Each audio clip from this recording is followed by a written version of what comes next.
Hello, my friends. Welcome back to the YouTube channel called Walk With Me.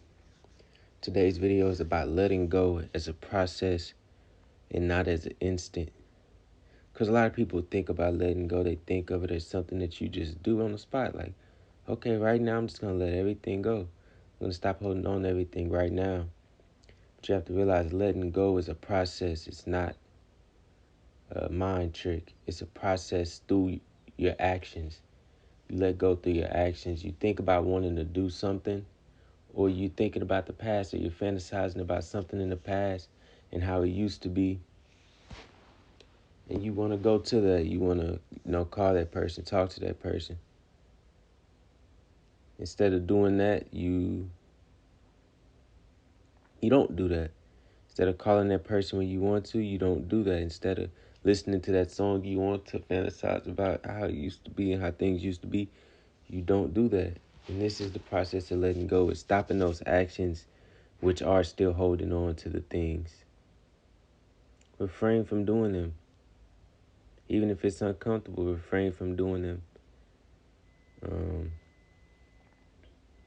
It's a difficult process, but it's a possible process. It's difficult to do, but it's possible to do. That's the thing. And day by day, moment by moment, second by second, brick by brick, you build. Brick by brick. Moment by moment, you let go. The moment that thought comes in your mind that you want to text him, you don't do it. By not doing it, this is the process of letting go. By doing it and giving in to that thought, you're doing the exact opposite of letting go. So yeah, letting go is something you do by action, not a mind trick that you just fantasize about. It's something that you do right now. Your actions show that you are letting go. You no longer go towards certain things. This is the process of purification. This is the process of freedom. Freedom from all bondage. You're trying to unbind yourself from everything you've binded yourself to in the past. And right now, you can't undo what you did in the past, but right now, you have the choice to act, to make a decision or not make a decision. You have that freedom up on you. We're blessed as humans. We have that freedom. Other animals don't have too much of that freedom that we have. We have the freedom of choice to act or not to act. And it's up to us to exercise that freedom. We have that freedom to resist. You can resist or you can choose not to resist. You have a choice. Resist, will I choose to resist this? Or will I choose to not resist this and do the exact opposite of resist it and go towards it? That choice is on you, and that consequence is on you as well. You are responsible for every action you do. Once you start to think that I am responsible for every action I do, I will be held accountable for it. Even if it's not by myself, the universe will check me for it. I will be responsible for the results of my actions. So then you start to think of, when you want to do things, you start to think of it a little bit differently.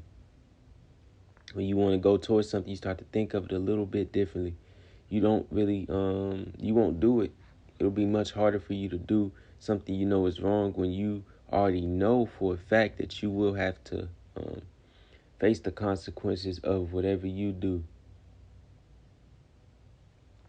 Every man or woman is responsible for their own actions and no one else's. Your business is your business. Your duty is your duty. Attend to your duty. Everyone has their own duty. Attend to your own. Don't worry about what this person is doing or that person is doing.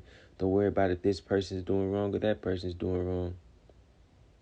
Know that I have my own responsibility to take care of, and that is my own actions and the things I choose to do and the things I choose not to do, whether I choose to act or whether I choose to not act out of certain urges. That is on me. That is completely my responsibility. It's not my job to judge others. My job is to judge myself. My job is to judge every action I do. Don't worry about others. Why is another person's action your concern? They'll have to suffer the consequences of their actions, and you will have to suffer the consequences of your actions. Therefore, you worrying about their actions will be a waste of your time. Instead, you should be spending your time worried about what you're doing, the actions you're choosing to commit, the thoughts that are passing through your mind, the feelings that you're feeling. You should be focused directly on that.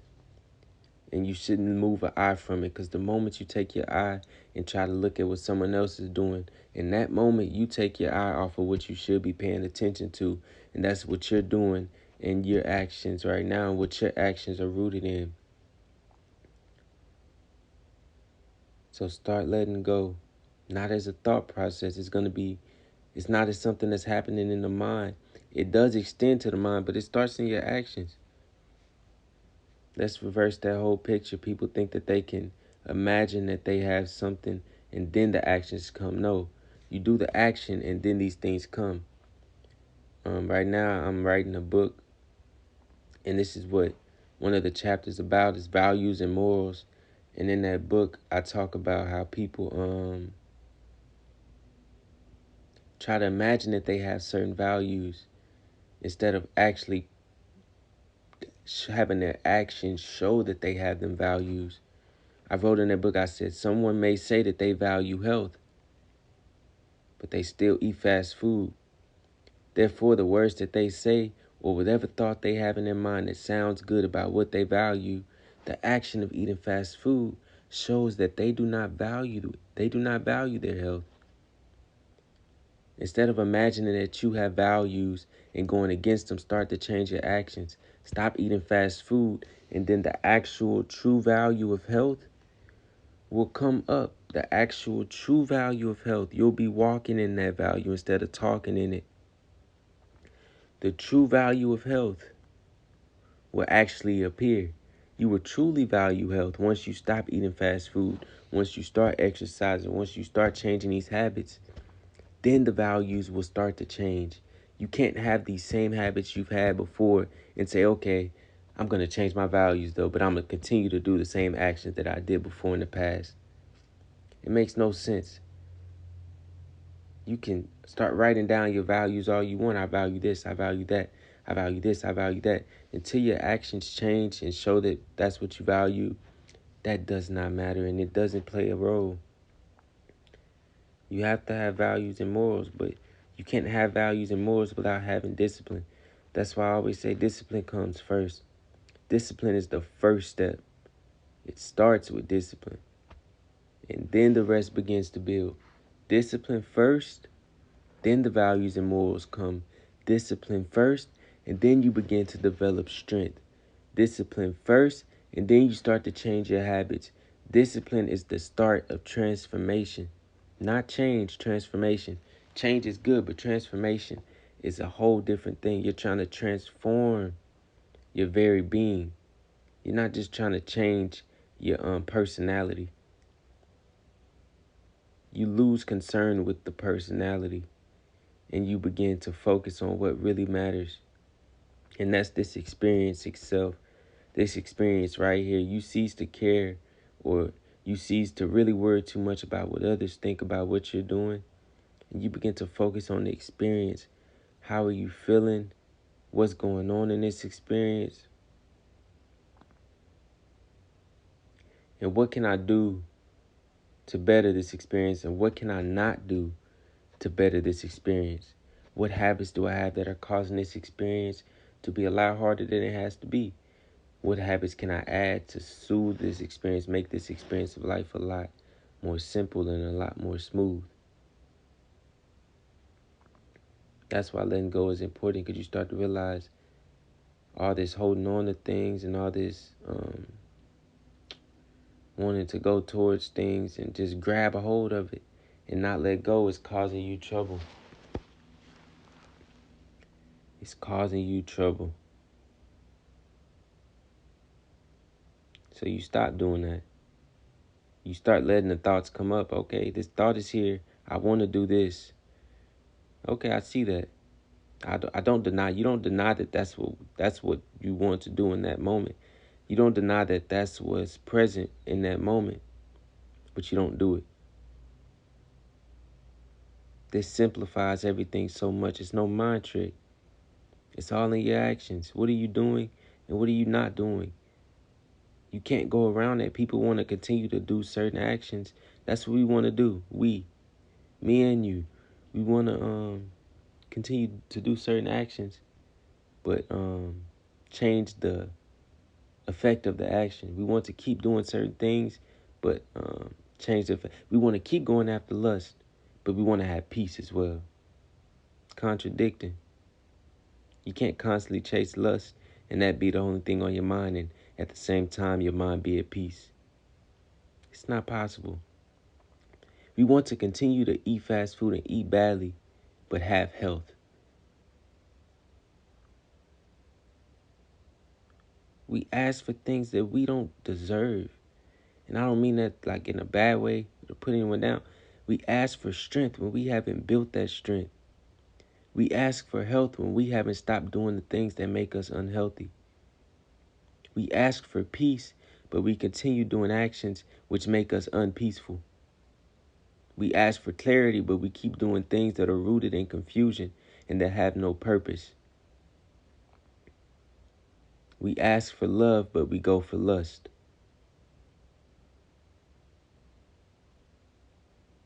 These things are contradicting. We ask for things, but we go against what we ask for. You can't ask for strength if you haven't begun to build that strength. You can pray all you want. And I'm not against prayer, but prayer should be coupled with your action. You can pray all you want. Until you change your actions, nothing will come from it. So begin to change your actions and begin to look at life in that way. That my condition is rooted in my action. What I choose to do and what I choose not to do. It's not rooted in my thoughts. The thoughts are there, but that's not really the way to change. It starts with my action first. I'll change how I choose to act, how I choose to speak, how I choose to engage with others, what I choose to do. I saw a quote that said, "What a man is when he is at home, that he truly is." Well, how are you when you're at home? That you truly are. How are you when you're alone and no one's around? That there is who you truly are. You can distract yourself from it all you want, but it will come the day where either you continue and you live your whole life trying to run away, or you choose that I won't run away and you face everything there and you stop moving. And when you stop moving, everything that you've been moving from, away from, will pass through your vision, and you have to sit there and look at it pass through without acting out, without giving in to the urge, without going for what you want. And then things will become clearer. You stop doing selfish things. These things that we want to just, it's all for ourselves. Selfishness causes so much trouble. I was watching a video by this dude. His name is Sadhguru. He's a guru. And he was saying how difficult of a thing it is. It's so simple of a thing, but just to keep this one here out of the way. This one here. Just to keep this one here out of the way. What a difficult task it is. Just to stay out of it. Just to stop trying to be so selfish and have everything be for you. Stop trying to go after these things. How difficult it is to keep this one out the way. But this is the way to happiness. If I stay out of it. It sounds simple, but it's so difficult. Just stay out of it, man. Let everything be. Let everything go. Stay out of it. Stop trying to get things. Stop trying to have things. Stop trying to feel things. And just stay out of it. And just watch. Begin to become an observer of life and not grasping at it, but instead observing it. All right, that's it. Y'all have a good one.